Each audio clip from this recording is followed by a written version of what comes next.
Got it. Here we go. My name is Ellen Thompson, and I'm currently the president of the Vermont Council on Literacy. And this is the organization that has brought Valerie and you all together with her great book and having this discussion. So it's great. I do see a lot of our VCL board members in the room, so I just want to do a shout out to them. Carol Millette, who sometimes comes in the room as Henry, but her name is Carol, is our vice president. Sarah Miller is in the room. She's been helping with conferences and things. Lindsay Ryder, Billy Joe Roberts, Angela Yakovlev. I don't think I've missed, I think that's all for right now. We have an 8-member board and we meet 4 to 5 times a year to kind of put together presentations like this. So we also hope you'll look at the Vermont Council on Literacy webpage, because there are mini grants available. There's 3 out there for $500 each. And darn it all, a story walk would fit into almost any one of them. So if you wanted to get funding for it, that would be a great way to do it. Valerie, I'm going to turn it over to you and let me know if you need anything. All right. I looked just at the video briefly from last time to make sure I didn't wear the same thing. Oh, me too. But it looks like I'm still in the same place, but I am wearing something different, just to reassure you. All right, so I'll let you admit people because I'm going to share my screen. You go for it. Okay. Can you see my screen? Can I get a confirmational nod or thumbs up? Thank you. Yes. Okay. Yes. So, all right. I'm going to move that around so I can see it. So, I just wanted to remind you, or if you missed last week, this was the agenda for last week, but we are going to be talking about we're going to move on in the book, and this is our day 2. We're going to talk about whether anyone tried anything. I know that one person did because she was so excited. She sent me a photo via a friend. Then we're going to talk about the last 2 chapters, signage and literacy trails. And then we will be talking together in small groups about sort of what your assets are and what you see as your obstacles, and get some advice from people in the group. And then we'll come back to the main group for a little sharing of resources and any questions that you may have. I did send a reminder, and if you're like me, you probably forgot already, but to bring a nonfiction picture book with you today. So if it's around and you forgot, you could, listen and go sneak it, because that's what we'll do in our first breakout room in a little bit. So we'll have 2 to discuss the nonfiction picture books and how they relate to signage, and then at the end to sort of do some brainstorming together. Okay, so this is what I have planned, and we will get going. So this is to be honest, I love all the chapters, but this one is really my favorite.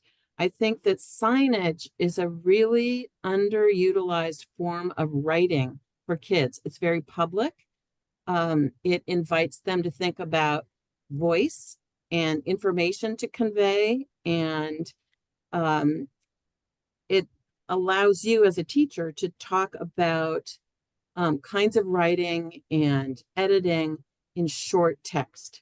So basically, what are signs for? I'm sure you saw this in my book, but they solve problems. So if you think about what stop means, it solves a problem for drivers, right? You know what to do. You know what it looks like. It's bright red. It's of the right height.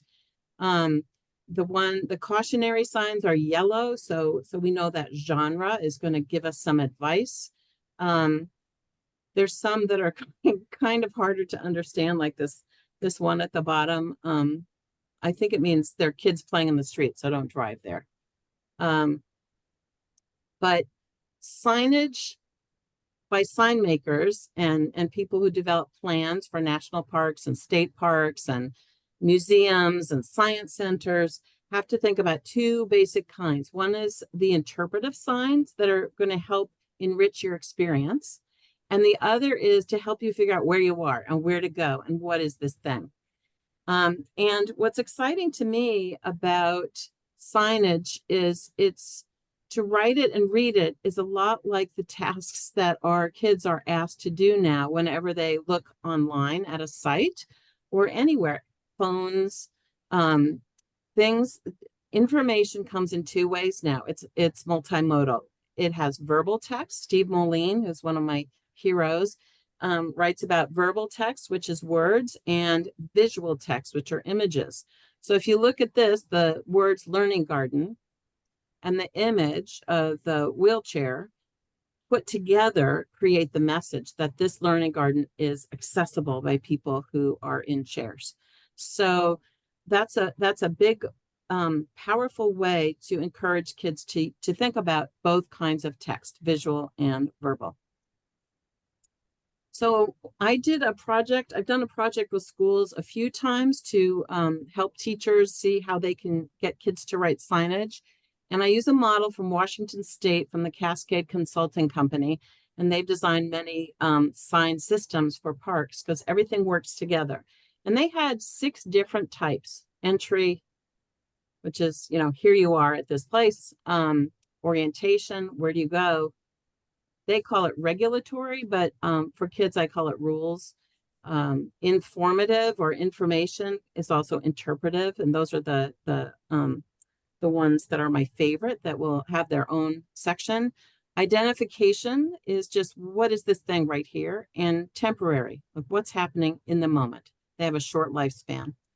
So here's some examples of entry signs. There's a school in Philadelphia. It's called Houston. Here you are, you're at the playground and you're welcome. And the visual text there means it's for kids, I think, and there are a lot of them. The forest classroom sign is from Champlain Elementary, and it's out in the woods that they have made into their outdoor classroom. And then here is a farmer's market, and we can see that we're welcome there. So entry, these also are entry signs, paradoxically, are also those exit signs that say, you are leaving Colchester, thanks for coming, or come again soon. Orientation signs show you which way to go or which way the thing is. This yes sign that's blurry says this way for Lisa's birthday. So if you get there and you didn't know that the party was out back, there was an orientation sign for you. And the Botanical Garden in Maine, they have a fairy village, and that's the way you get there. Sometimes orientation signs also have maps to give you more of a sense of where you are. Okay, regulatory or rule signs tell you what's okay here, what's not okay here. I love this one in the bottom right. This plant has had enough to drink. Please water a different plant. So that's a rule that governs your behavior, but it's just offered in the most pleasant way, which is a really good lesson for all of us to learn. The garden guidelines are also phrased in a very constructive, positive way. Identification, what is this here? A lot of people have signs in their classrooms and around the school to show you what it is. We know that when the kids see it, it's part of it becomes sight words as part of their literacy learning. They can be multilingual. This apple tree, the two, one is English and one is Mi'kmaq. That identifies the tree. Temporary, it's what's happening right now. And I love the one, where are the goats today? So it's a temporary sign. They're up there. If you're looking for the goats, head to the corner paddock. Today's leaf count. So it's going to be different tomorrow. Kind of hints to you that things are changing. And often in schools or libraries, there's something special happening that day. I love the chalkboard that's in the book from Shelburne Farms that tells you what time you can milk a cow and what time you can feed the chickens or find the eggs. So they're very temporal and often refer to something worrisome like upcoming pipe rehab work or something exciting, Happy Friday. These are the, I think, most underused kind of writing that kids can do, interpretive writing or information signs. it might be meet the goats. There's always visual text and verbal, and it explains something. It helps you appreciate what's here in this spot.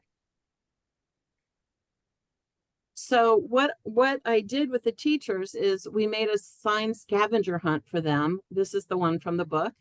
And we gave them, you saw those little labels at the beginning. We gave them colored labels, and we gave them this worksheet that had the images in the left column, and they had to identify which they were, and then move around the school looking for their own examples.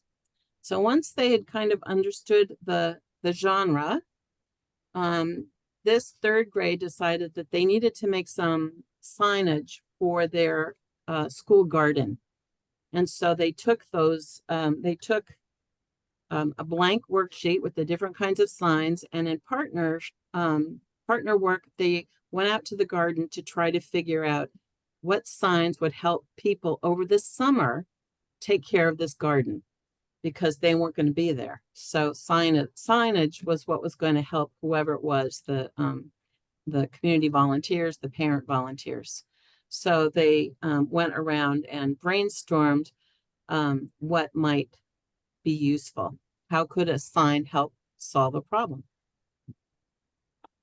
And they came in, and I love this because in the rules one, it's all so negative, right? It makes me think, what do we do to kids that this is what the way that they come out first? But it was very clear they didn't want people to walk on the compost or climb fences or walk on the beds. No animals should be in there, and on and on and on. And so they each signed up to do a different type of sign. And then we had a graphic designer come in and talk about what colors would go together and how to help children choose colors that would get the attention of a viewer, but also that would make sense given that it's in a garden. They also talked to us about fonts. What would be appropriate for a garden? What was easy to read? What was more difficult to read? Who was going to be reading it? And how would a different font work for them? So, they noticed things like if little young children were reading, beginning readers, they didn't want to have a really fancy font, but they knew that adults might enjoy some of these fonts. And then they looked at what should their sign look like? How should it be organized? Where would the verbal text go? And where would the visual text go? So a lot of decisions about the colors and the fonts and the layout that would help make the sign more powerful and communicate well. So here's Cortina. She was going around and saying, I want to put some shoes. She chose the one about where to walk. And she decided that she wanted to phrase it positively and invite them to walk where we all wanted them to walk, which was on the wood chips. But she wanted to show, for people who couldn't read yet, she wanted to show some shoes that would indicate walking. So she took a little survey. Should she do the legs? Should she do the sneakers? And you can see here that she chose those, it looked like slippers to me, but she told me they were sneakers for her sign. Two kids working on the compost had learned that you need brown and green. You need both kinds of things to put into a compost pile. So they wanted to show that in their sign, so it would look accurate. And here's one I love that Maya did. This is her final, but she took a lot of time doing her layout. And she had the great idea to make a carrot be a T, because she thought that was relevant. And she spent a lot of time on this A to decide whether the A should be this kind of A that kids read in books, or whether it should be the circle with the line on the side, which is more like the kind they made. And she said, they're readers here, they're not writers, so I'm going to put the kind they usually see in a book. So she was really thinking a lot about her readers. She also did a great cross-section so they could see the carrots, because when you're above ground, walking around in a garden, you can't really see what's happening under the soil. So this is a very informative sign, and she also talked about how orange and blue are complementary, or they vibrate against each other. And she also thought that the blue would represent the sky. So a lot of decision making in that. So switching to interpretive signs, I know you saw this in the book. I just love this squirrel sign so much because I could not walk by it. Do you have what it takes to be a squirrel? Or how do plants make their own food? Those are questions, those are hooks. They're meant to stop you in your tracks and consider. A question does that much better than a statement. And so that's a whole mini lesson in and of itself with kids. And in a minute, I'm going to have you look at the picture books that you brought and see what are the ways that that author got people's attention or invited them to think about something. So you can see also in the how do plants make food, the bullet points are leaves. So that's very appropriate. And the visual text shows close-ups. So the two work together to offer the message. So this again is in the book, but I'm going to have you think about this chart when you're talking about your nonfiction books. And I'm going to model it for you first. I just love this. Every single interpretive sign maker that I read, that I interviewed, talked about this 3-33 rule. And we saw with those questions, have you got what it takes to be a squirrel? That's my 3 seconds. It got me right away. And the 30 seconds, there wasn't a lot of 30 seconds in that slide, but if I spend time looking at the visual text or the pictures, I could probably spend 30 seconds.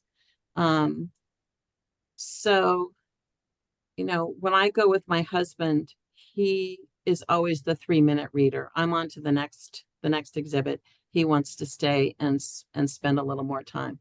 So Steve Jenkins, this is his book, well, with Robin Page, Move, and it's how different animals move. And it doesn't have the 3-33, but it definitely has, I would say for kids, for an equivalent, it has those main verbs there, walk, dive, and swim. That could be considered the next level, or the hook. What do they do? And then the 30 seconds is walk, walks on 2 back legs. A lily trotter walks on floating lily pads. So we don't have the 30 seconds depth of information, but we have the capturing your attention and providing you a little bit more information. And I think that there are a lot of mini lessons you can do with kids on how to catch attention and then what's the nugget you're going to give. Here is, it's not a great image of it, but I'll try to show you. It's this book that I was looking at called Water, Discovering the Precious Resource All Around Us. And so again, it's a question, what lives in our ocean? Which is much more of a hook than if it had said a lot of things live in our ocean, right? It makes you think, it invites you to think. And so if you just looked at these wavy lines, that could be your 30 seconds. So we've got fish, we've got mammals, we've got mollusks, jellyfish, sponges, and so forth. It's too blurry for me to read, sorry. But then if I had the 30 seconds, I could read those paragraphs. So this is the kind of structure that you might invite if your kids are doing research or they've done a lot of reading about something, to think about an audience. What's the catch? Why should somebody want to read this? And then what's the next sort of most important things? So the things that I just read you on the wavy lines invites you to think, okay, what lives in our oceans? Here are the main answers. And then if you want more information, you can read the paragraphs. So it's kind of a 3-level hierarchy, the 3, the 30, and then the 3 minutes. Here's Melissa Stewart. A seed is the start, and which is a great title too. It's the start of what? It makes you start thinking, right? But she has seeds pop. So what do you mean seeds pop? So you could, that's your hook, your 3 seconds. And then the text in white could be your 30 seconds, or what are what's the next level. And then if you had more time, you could read the details. So that's what I would like you to do when I put you in breakout rooms. Hopefully somebody in each room will have brought a book. If not, you can send an alarm and I'll regroup people. Let's see, how many people do we have right now?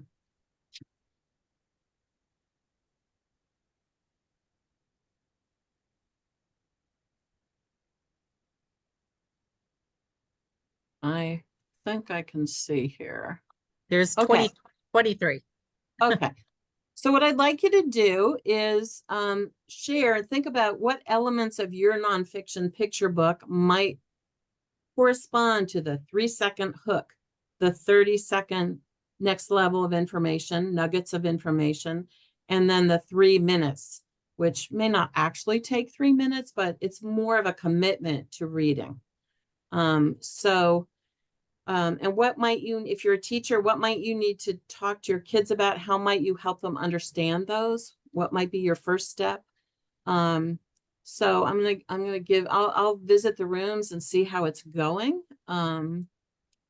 So I think we'll do 4 rooms.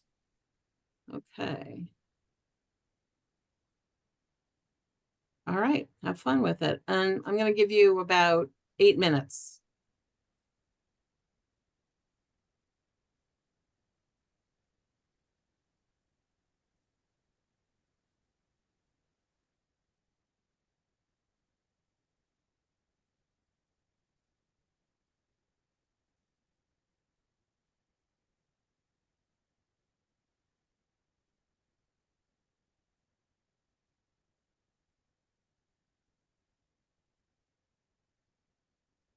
Okay, they all went. I'm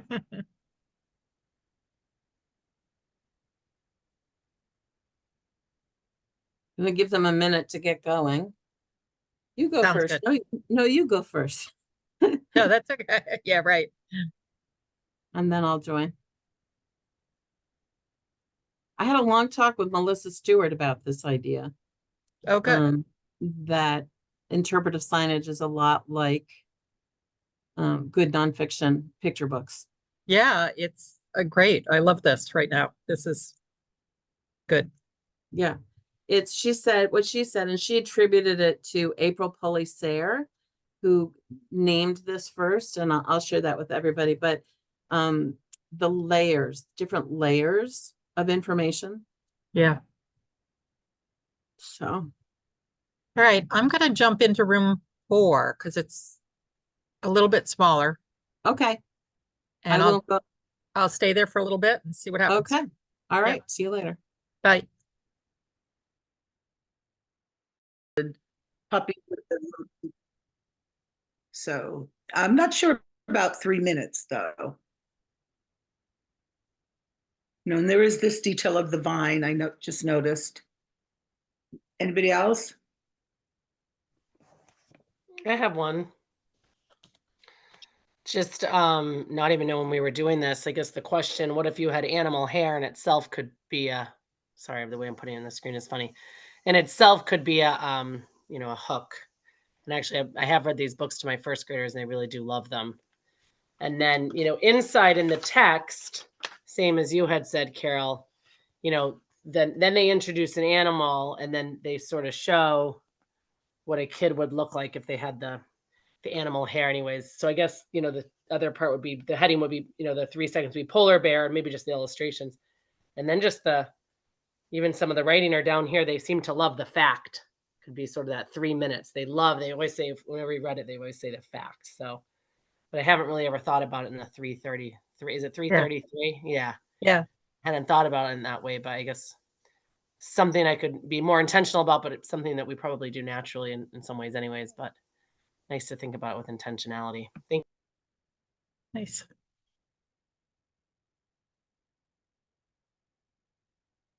I can go. So I was very curious about what book I would choose, and I pulled 3 just because I wasn't sure. But this one was new to me this year. I don't know if you can see it. It's one that came through Scholastic. Let me unblur for a second. it's just ask. And I thought that just ask, like the question and or just ask, like, what are we asking about? And when I read it to my kids the first time, they're like, what does that mean? What does just ask mean? So like that was like a quick little thing of like, okay, what does this mean? Then it says be different, be brave, be you. So it gets them thinking already. And then I had to re-familiarize myself because this was like beginning of the year I started reading this. But they do like different pictures with different things like children need. So like here's talking about like my inhaler is like a tool to use. So that's like a provoking thing that might take, the 3 minutes or whatnot to maybe have like a quick little breakdown of like, do you even know what an inhaler is? One, and two, what are you thinking about, as well as like the reading, like you had said. And just looking at the pictures and all of the details that they've added really does take that. It could take that time too for the 333, just to keep it going. But this was one of the ones that I thought would be really great for this, just because there is a lot to it too. Nice. I think I'm up. I grabbed a Jason Chin book. He's a Vermont author. He came to our school last month, and my class read Coral Reefs, and they absolutely loved it. So I grabbed this one off the shelf because it was like right there. And it turns out to be one of my favorites. I spend a lot of time looking at like covers with my kids and opening the full spread to see like, is it a full spread? Like, how do we know? Is the picture going across the spine, or is it giving us like a sneak peek on the back and then a sneak peek on the front? And the front of this book I think is super extra special because there's a ton of conversation that you can have about like the city that you can see in the background, like the buildings, and then the fact that like this is actually a picture that's happening underwater. Is super neat with like animals that are in plants and animals that would be in a coral reef. And then this little person is swimming, which always confuses kids. But I think it's like such a neat tie-in of like imagination, but also nonfiction. And then I would also show kids this page because this was definitely their favorite in my class. But essentially like asking, this leaves, I feel like lends itself to a lot of conversation about like, how do we get from like the library in this book. Whoops, sorry.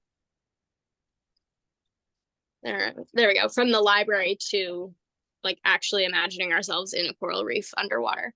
Towards That's the end. cool. I like it. The other person that was on here did put in the chat that she's on this course with a colleague, so she joined their groups. They weren't talking over each other. Okay, I have a book too, but it's a really old one. But then I started thinking maybe it's good because it's Joanna Cole, and I think she's the first. Well, she's not the first, but she's one of the first writers that started to write kind of in that 333 kind of thing, in the fact that nonfiction is not always linear. And so she does several things in it. It's been a while since I've looked at this book, but it was close to me. So you can kind of see the pages, but you have it's the magic school bus. So that's your draw. That's your 3 seconds, right? And this one is lost in the solar system. But then what she does in the book is she has a story that's ongoing, but then she has all the facts down the side. So when I used to do this with my kids in school, I would read the story and then we'd go back for the facts, or we'd pause and do the facts. But the facts definitely push you into that 3-minute zone for sure. And then probably the story is, it's not really 30 seconds, but you know what I mean? But she was invaluable because I think kids really needed that permission to be able to look all over the page and decide how they were going to enter each page. Some of my kids entered through the facts, some of my kids through the pictures, and others through the illustrations. So kind of cool.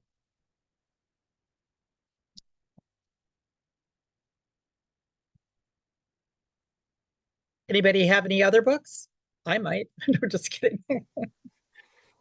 I didn't bring any others, but there is a whole series. Dakota and I teach in the same school. I think both of our classrooms we've talked about. Nice. And I like that. That's fun. have you seen these? I haven't. One seen here? Yeah, you've seen them. Yeah. There's animal hair and animal tongues, right? I think, what if you had an animal tongue, or I don't know. to Animal Tale. There's all sorts of ones. They seem to really like them though. And anyways, the Magic School Bus, I feel like we should bring those back. That was always a fan favorite. Yeah, I know. It's funny because I've been forget. pulling books out to give away. And Yeah. this one popped out and I was like, oh, I really like that. Yeah, sometimes we forget. We feel like those old books, I don't know. I still read Miss Nelson is Missing, and I think, oh my gosh, it's too outdated for kids, and then they love it. So Yeah. I feel like if it's Ah. vintage, they've never seen it before. Yeah, that's true. That's true. We had 2 kindergarten teachers dress up as Miss Nelson and what's her name? Viola Viola. Viola yeah. for I love to read and write. Oh, that's cute. That's a cute idea. Yeah, and then another kindergarten teacher dressed up as Miss Frizzle Yeah. from the Magic School Bus, and she had a perfect dress. Yeah, because the dress is always important, isn't it? I forgot about that. What she wears is always the theme. That's right. So, Ellen, I'm glad you encouraged folks that are taking this class to write a mini grant, Yeah, because this is perfect. telling you, free money. It's just sitting there waiting. There are 3 of them. Well, $500, and we don't have anybody yet. So we have a hard time giving away money, and it's not a hard grant to write. It's quick. Yeah, it is. You want to go write it now? I'll write it with you.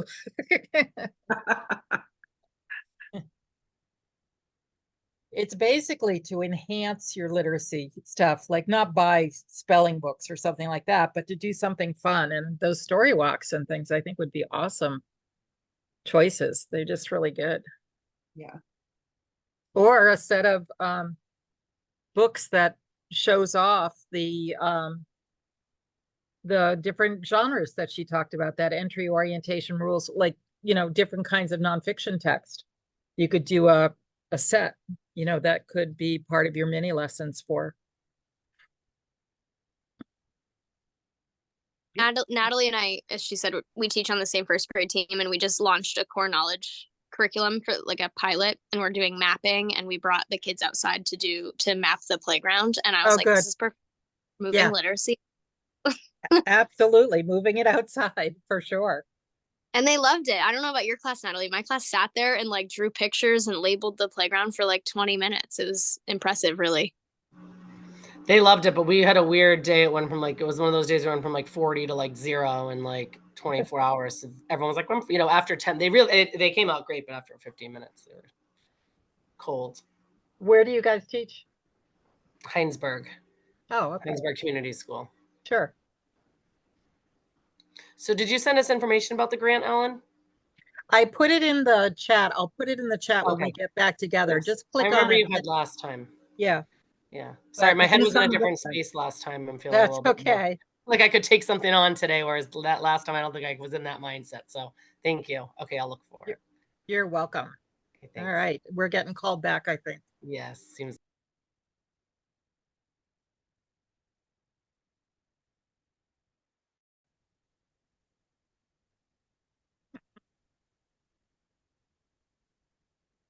All right, so let's see if I'm not all back. I feel like, what was that thing when if you're disapparating and you get caught in the middle in Harry Potter? And I can't remember, but I don't want that to happen to anyone.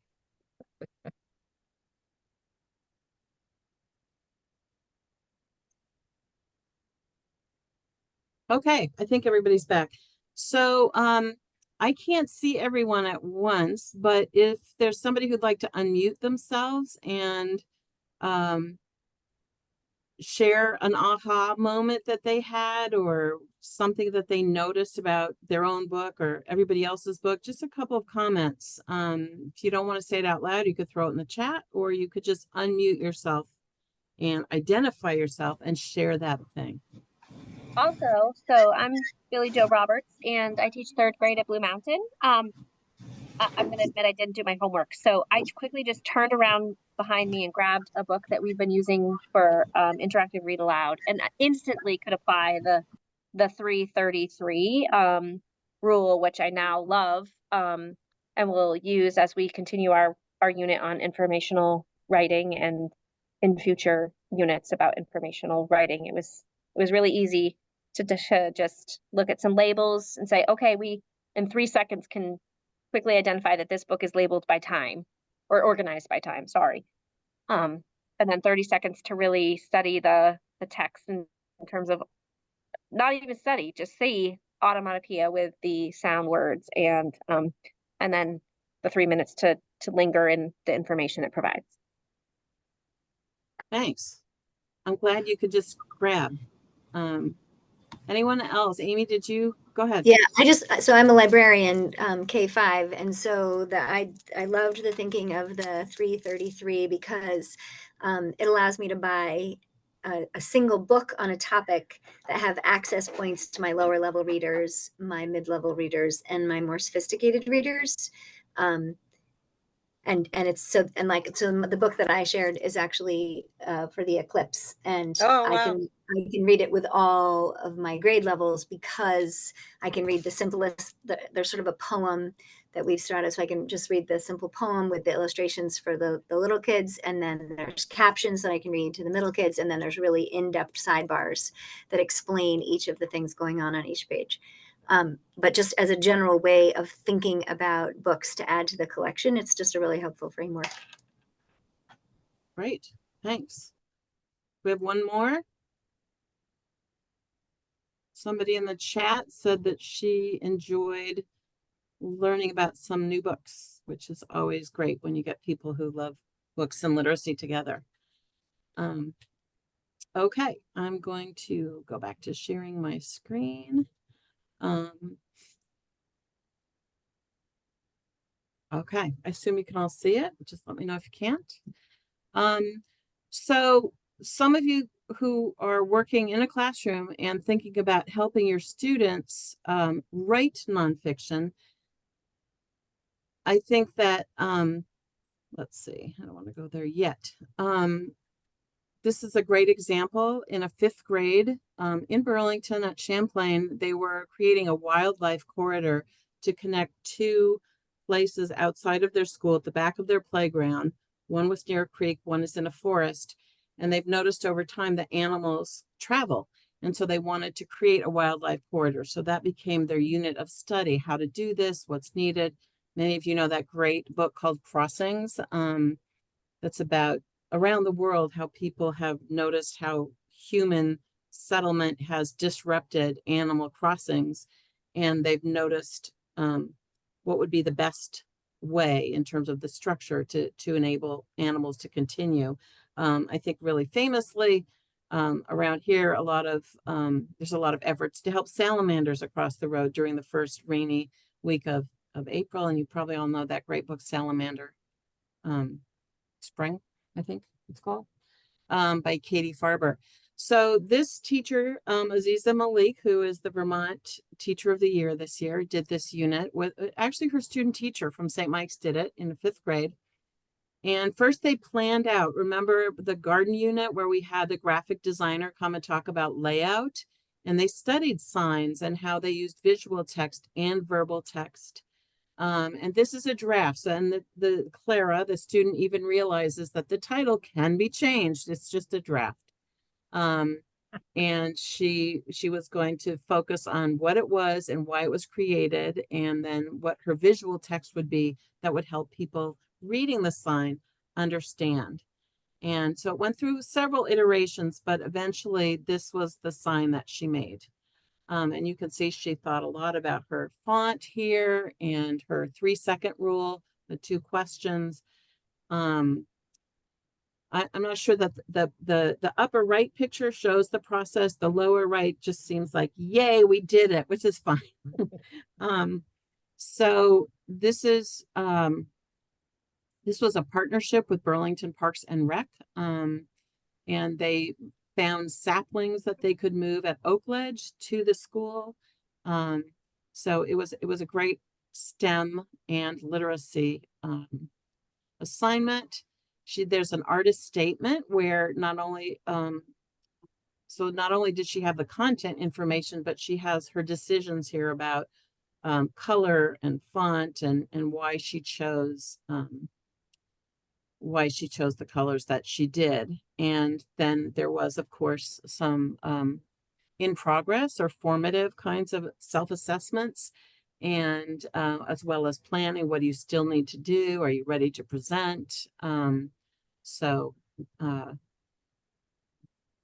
think at the end, they really looked at, they critiqued each other's before they did the final one, and there was a form for that, but they did a lot of thinking about the kind of writing that they did.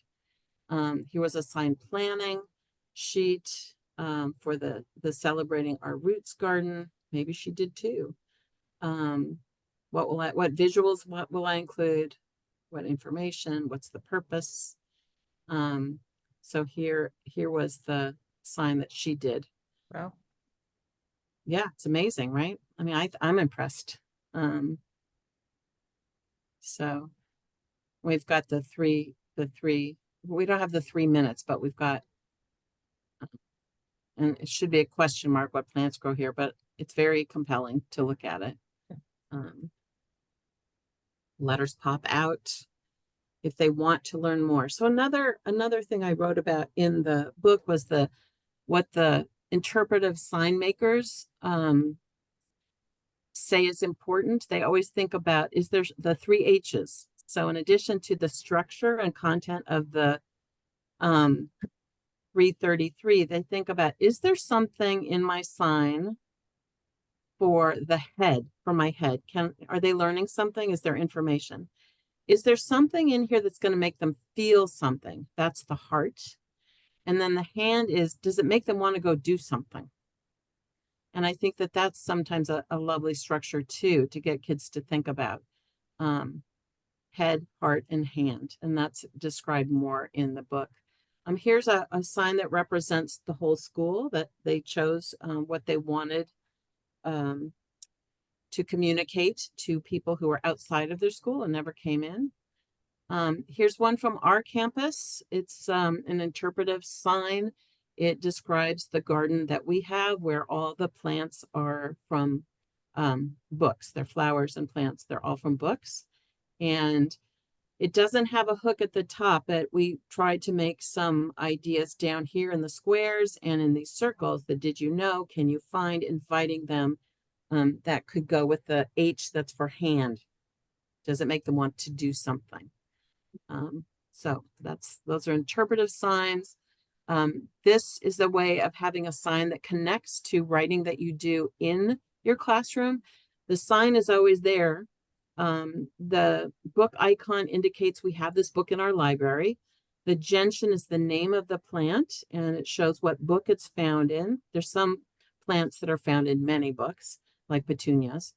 And then because in Vermont, the plants are not in bloom all year, the QR code leads to an essay. This one is mine, so I didn't have to get anyone's permission, where it shows what the plant looks like in bloom and also explains the role of the plant in that book. And by having this, we talk about hardware and software in terms of story walks. You can have a sign that's the hardware, but you can change the student essays or the student writing. That's the software as students, grow through your school and leave, and you have new students who come. These are some signs from a garden, interpretive signs with visual and verbal text from a school in Georgia. And what makes a good butterfly habit? We're starting to recognize that as a good 3-second hook. Here was a sign from Earth Day. I love the world and I love the plants. So kids wrote their signs and read them outside. So basically, signs solve problems. You can have all the different kinds. I think that in terms of the possible literacy goals, using visual symbols or visual text and verbal text, which are the words together to convey a message, is really important. We know that when children draw, they're conveying information. It's not just a pretty picture, and they can learn what symbols will help their readers or viewers understand what they're doing. It makes them write for an audience, and it gives a very authentic reason to edit and revise. because it's going to be forward facing and other people will be reading it. And writing short text like a sign enables them to really focus on succinct writing and to consider all the facets of writing something without having to write a lengthy kind of report, which could be appropriate later. Or you could have a QR code for more information. Okay, so those are the sign examples. I'm going to move on to trails. And trails is kind of they're all kinds of trails and paths that you can make that are related to literacy. And I kind of grouped them into two. And one are just trails that you set up for kids to practice. I mean, I think a lot of teachers have set up hopscotch kinds of things for math to add each time you land, you add, or you count by twos or whatever. But these lend themselves to things like retellings or practicing word families or how you read symbols. Whereas the other kinds of trails are more to apply to make a trail and to apply some of the other approaches like story walks and signage, like interpretive signs. So I'll show you a few of these. I think during the pandemic, everybody knew about these movement trails. Occupational therapists have used them for a long time, but during the pandemic, I think phys ed teachers really leaned on these. And I think that students can have fun figuring out symbols. So if you want someone to spin, it doesn't have to look like a spiral all the time. It could be a tornado. It could be a snail. And in a sense, these are symbols or metaphors that they're creating. A jump could be, here in Vermont, we might show two skis jumping, or if you want, they could be branches. So there are a lot of different ways that you can set those up. Here are some examples at the Shelburne Community School. Here are some that were inside on an inside kind of movement path. And I love this one. It's a child who was imagining what one could look like and got very complicated. But there we have it. We've got the words and got visual and verbal text creating this plan. And I hope that it can be put into practice somewhere. I'd really like to try it.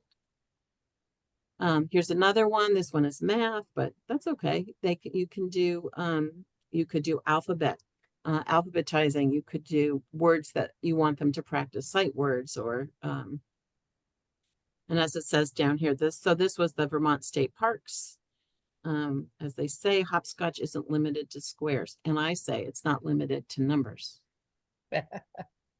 So here we go. This was the school in Ford Elementary School. They had an alphabet walk, and you would go to each one, and you could either draw it with the colors that you had, or one teacher had a clipboard with all the letters and you checked it off. Another teacher would put little plastic chips and you would get them all. And if you had 26, it probably meant that you got to all of them. So a lot of different ways that you could do that. And I'm sure the kids could figure out ways, or older kids could figure it out. One teacher suggested, well, you could have little animals that started with the different letters, and you could, so instead of just finding the letters, you could find which letter a cougar went with, or an elephant. If you're studying some element of science, in this case, the water cycle, you could just make a big grid outside, and they could go and you could write the words on the left, and they could draw an example or write a definition. If you had word stones like we looked at last time, or wood blocks, and you wanted to work on retellings with kids, you could write each of these on a stone and have them move with a turn and talk partner or a small group. And after you did a read aloud, or when they finished a book, and talk about each of these. It's the same sort of thing you might do indoors, but why not do it outdoors? Okay, I just love the word meeples. That's why I have it here. Some of you know that tokens are other kinds of objects, like the ones you have in Monopoly, a telephone, or I don't know what else in Monopoly, but meeples are tokens that look like people. And David Sobel, who's written a lot about principles for outdoor learning for young children, one of his principles is creating small worlds. And so if you have limited space, but you want your students to do something outside, they could make a practice hopscotch path or book trail in miniature for their meeples, and they can make their own meeples. Here is a set of cards that's a teaching artist made for Philadelphia schools, and they're everywhere. They give them out at nature centers and parks there. I don't like the competitive aspect of these, but if you look at the one on the left, the card tells you something to do outside. Build a tower that stands on its own using 6 twigs and 3 leaves. You could just leave off first to finish wins.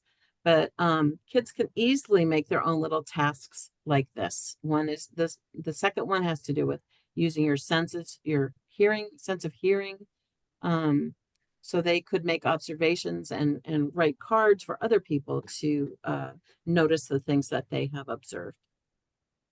Another school had a wonder walk, and each time you stopped, you would see something that invited you to do something. So that was this one is looking at fungus. Kids could write that. You could have something from a book that tells you that. It could be an opportunity for reading or writing. This is a great trail. It shows what's underneath. And somebody in one of the breakout rooms was talking about using Kate Messner's book, Up in the Garden, Down in the Dirt. And what's great about that book is that it shows you what's under, where you can't see. And this was a way that this park decided to show people just what was underneath. And so they painted the roots. I could imagine an urban school painting, you know, a subway tunnel or something like that, that would be under their path. So all kinds of things can happen. You can have a story walk, you could have an interpretive sign about what was happening with that tree, with the roots. You can have kids give tours. You can use maps. There's just endless way to create trails and use trails. So what I wanted to do now is see, I'm going to stop the screen sharing, but if anyone tried anything or is planning to try something, it seemed like a long time when we met 3 weeks ago, but here we are already. So you may have had an idea to start something, but not really started it yet. So I'm just wondering whether anyone would be willing to share something that they are working on or want to work on. I can share. Okay, so we got a whole bunch. Good. Go for it. Kathy, why don't you start? Credit to my colleague Alyssa, who's here as well. She was excited last time about the painted rocks and words on that. So we are going to do that, and we really want to bring in our special ed teachers and all those support teachers to let them have part of the joy of building that with the kids. That's great. And doing it with the kids sounds really, really one great way to go. Anyone else? Stones or rocks? Amy. Here you go. Okay. And then we'll go to I did mine Charlotte. mini. I did mine mini. I bought rocks at Michael's and I had some canvases, sort of a long thin canvas that was divided in the middle, so that it allowed me to put the rocks on one side and then have one side of the canvas. So the canvas is upside down. So it's like a tray with edges. So I have the rocks on one side, and then the other side is like the clean space for creating, so that they can be finding the words on one side of it and then creating it on the other side. And I introduced it to 5th grade, who of course are too cool for everything. And at first I was like, okay, who wants to choose a word? And at first they were like, eh. And by the time they left, they were like clustered around the thing trying to find words. So that's great. What words did you pick? Well, I have a notebook. I just started writing words, and I grouped them I just did them like by, I had pronouns, and I had verbs, and I had adjectives, and I tried to do a lot of words that rhymed, so that if somebody wanted to do a poem that had rhyming, there were some options. I need way more prepositions. The word to was a very popular word, so I'm gonna do like 4 more TOs. And then the kids wrote down words that I didn't have that they thought I should. So you had a word bank, and you noticed what's missing, and they added to. Yeah. Sounds really collaborative. And then I ran That's out of great. rocks, so I have to go buy more rocks. Where did you get your rocks? Michael's. They were in little, and there's buy one get one 50% off. So Okay, good to know. All right, Charlotte. Thanks, Amy. So we're doing a weather unit. So we've been kind of working on different types of weather words. We read that book by Gail Givens, I guess, Weather Words and What They Mean. And so then we also did the rock thing, but we did some planning. So we planned first. So this was a student's plan to do a windsock. He chose that word. Then we found it was an acrylic paint. I did find the acrylic markers. Works better with second and third graders. And then this is and it's kind of hard to see, but this is the final project that he put on the rock. So there's his little windsocks. We have the word, and then we have the picture. And then it's kind of hard to see, but outside my classroom, we have a garden, still melting snow. A Parents Club is going to kind of clean up the garden, and then we're going to put our word walks out there for others to read. That's great. And I found mine on Etsy because they were a little bigger. That's where I got mine. I think Lowe's and Home Depot also have huge bags of I don't know if they're called river rocks, but they're a pretty good deal, and there are a lot of them. You could look there too. Or if you want the miniatures, then Amy pointed us to Michael's. Anyone else try something new or have a plan? I have a plan. So I unfortunately am on the board, so I can't apply for a mini grant, but I went to our BMEF, and that's our just like PTG group, and I said I'm gonna go big or go home. So one of the things I loved about when I taught 5th and 6th grade was they're just these Crazy Creek camp chairs that, they fold, and they're super awesome. You can use them in and out. Lindsay Lacoste still has them, which is amazing. So I put in to get a class set of those, and then I put in for 2 backpack, and I just picked bugs and birds. And so I picked out books and all kinds of things to go in them. It just so happens, I do lead literacy and social studies with my teammate, and she's going to be doing an insect unit soon. So I'm like, I can't wait. It's been approved. So hopefully the treasurer gets it ordered soon. And I had so much fun looking for books that we could put in the backpacks. And then obviously I'm going to share them with other grade levels, and just can't wait to continue adding to our collection. That's great. If you do 2 every year, that's a great way to build. Anyone else? An idea? I can also share one.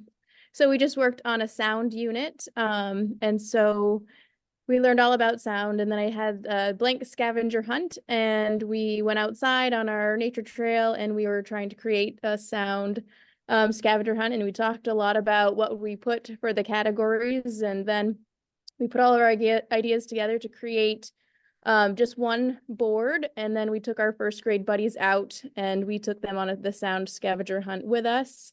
I'm also have loved everything about what this book has, so I'm really pushing.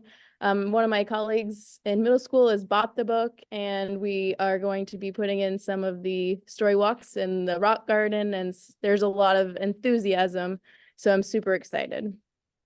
That's fabulous. I hope all of you will send me pictures and tell me what you're doing. As I think everybody can get out all year, but it's definitely easier when it's a little warmer and there's not so much snow. So I would love to be able to see what you're doing. Anybody else want to share an idea before I kind of wrap up with some advice? Well, I'll share because Angela and Carol are collaborating with me. And so at our school, we have a vegetable garden and then we have a butterfly garden. I did Monarch Watch. I don't know if anyone else does Monarch Watch, but I've had a butterfly garden going for a while. And we have a big mailbox down at the vegetable garden. So during the summer, those of us who volunteer to water and everything, we put messages in there. And after last week, I'm like, oh, that would be a great place to put books. So, my two fellow book lovers, each got either a pollinator collection or a like a vegetable garden collection. They're sending me those book titles, and we're using MAC money, which was going to be my tip to people. So in your school district, if you have Medicare, then sometimes you have extra money in your SU or in your school district, and they write, like our community, our wellness committee says, write us a grant. And so we've been doing work for our vegetable garden and taking field trips, getting kids out into nature and things for 2 years now. But so that might be some extra money for people. And ours does it twice a year. But anyway, so we're going to buy a mailbox for the pollinator garden, and we're going to buy a stand with a place for 2 mailboxes so people can choose down at the gardens which books they want to read or read both sets. That's great. It's like a new take on a little library. Yeah, and we went back and forth about the woman who's the vegetable garden, whether it should be we love that idea, of course, too. Maybe that'll go somewhere else. Well, I think a mailbox may be less expensive, but I'm not Yeah, sure. and we already had it so people know, like the kids like to look in it, even if it's just saying like, Marie, you need to water the plants more. They like to see that there were notes in there too, so. Yeah, which is a temporary sign, right? Because Exactly. it's now. And are there other tips about where you're finding funding? I did have a whole lot of suggestions at the back of the book, and I feel like I won't, I don't want to take your time now telling you what you can find, but in the back of the book, I have 5 kinds of suggestions for getting support from administration. I think the main thing there is to tell them the goals that you're going to, the literacy goals and social goals that you're going to be meeting, because then they can be on board with it and they might suggest, sources that you might not have thought of. Funding, potential donors, I didn't know about that page. So that was a great tip. Amy, did you spend your own money on this? Oh, yeah. Yeah. It So wasn't that much. yeah. Okay. So I think, when you're figuring out your budget for next year, you might think about, okay, I'm going to meet this goal. How am I going to do it? How am I going to spend my book money on books that can meet the needs of several different grade levels, with the 333 kind of rule. I think PTOs are great. Think about the hardware and the software when you talk to people. If you get the hardware in place, then it doesn't need to be replaced, but kids over time will get to be doing the software or the writing. There's some great partnerships that I've seen going on. The Parks and Rec in Burlington has been a great partner in terms of trails and signage. I think grocery stores love to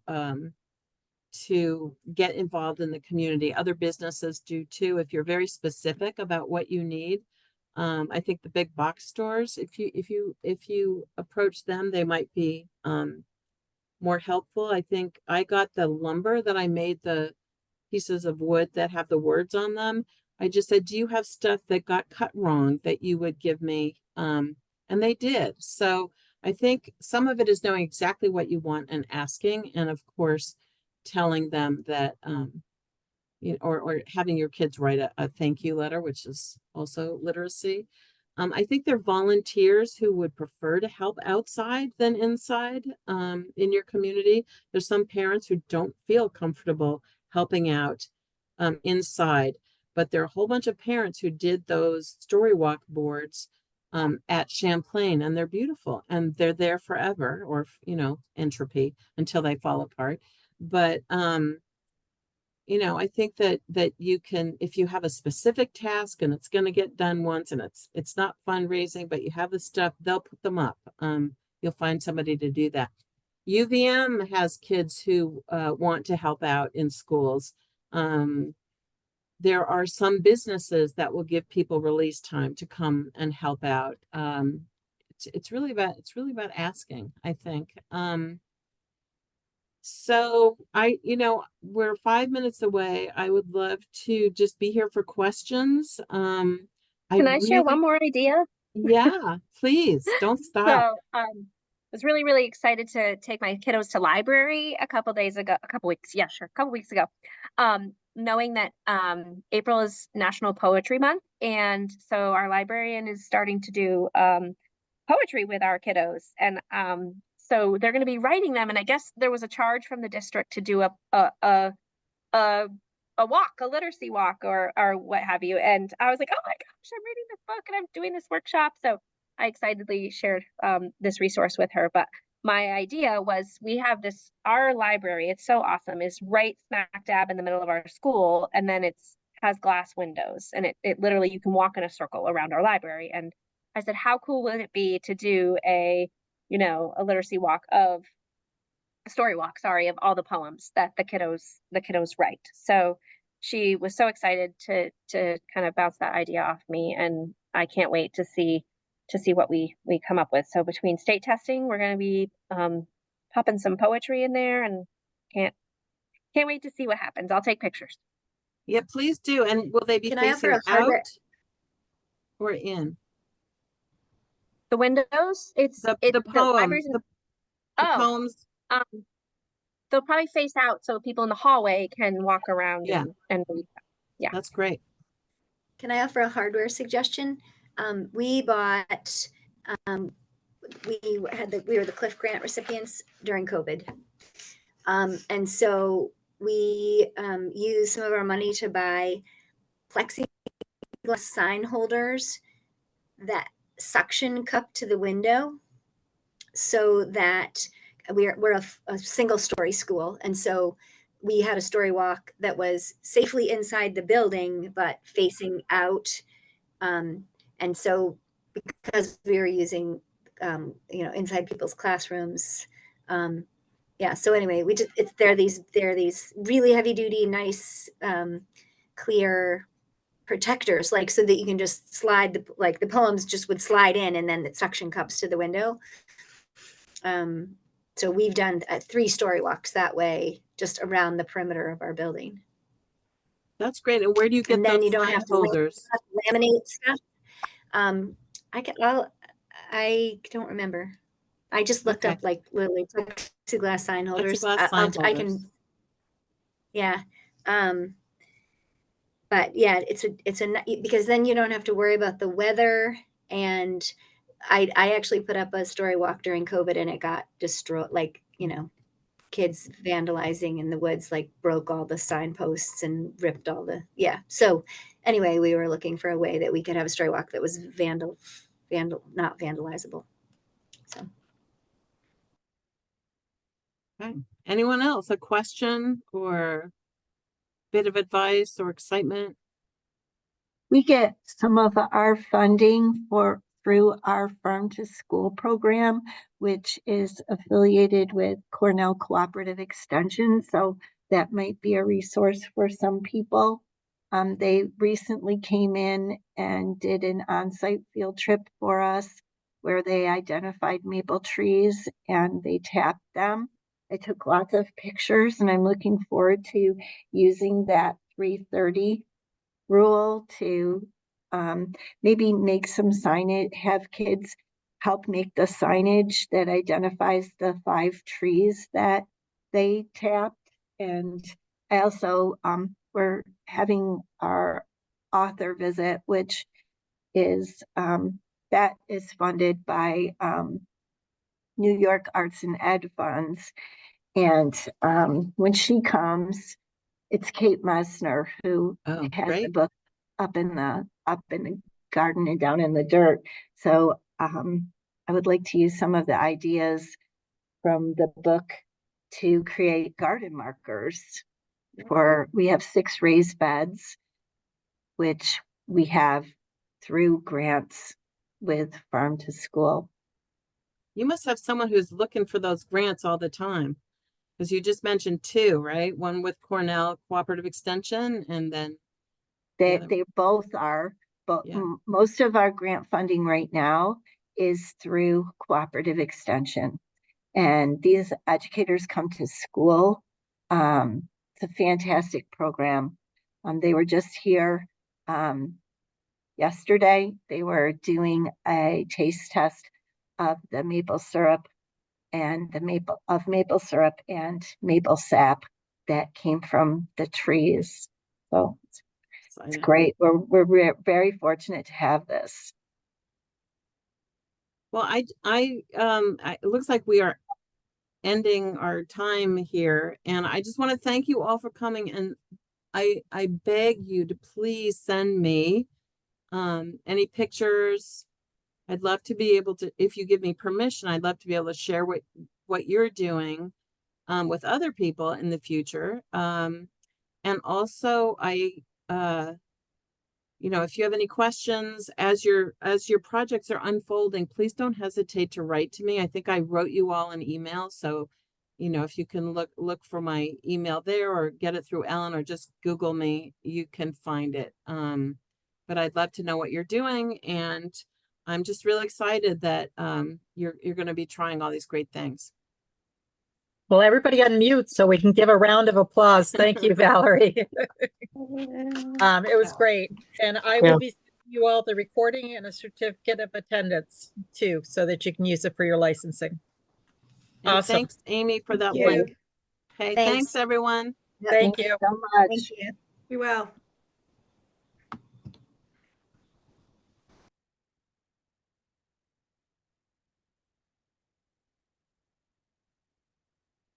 Hey, Alan. Hey, all. Is there